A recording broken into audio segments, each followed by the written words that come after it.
يستبشرون بنعمة من الله وفضل، وأن الله لا يضيع أجر المؤمنين الذين استجابوا لله والرسول من بعد ما أصابهم القرح.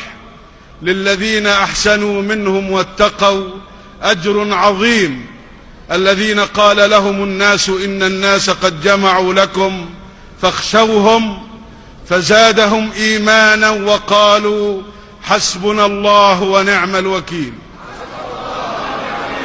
فانقلبوا بنعمة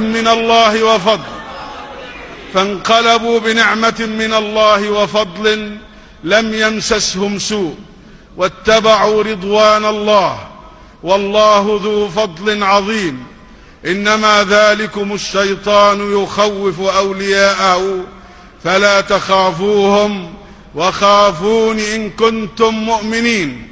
هذا نداء الله لنا جميعا ألا نخشى إلا الله، وألا نعود أبدا إلى الوراء، وأن نعتصم به سبحانه، وأن نقول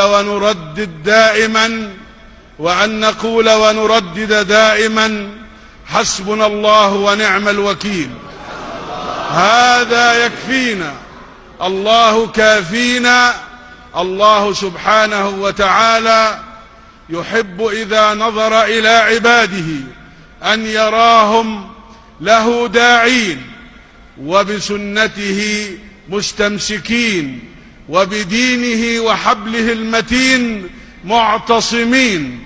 واعتصموا بحبل الله جميعا ولا تفرقوا. جئنا برسالة سلام إلى هذا العالم، لا نريد حربا ولا عدوانا، وإنما نريد للناس خيرا، وإن شاء الله يتحقق هذا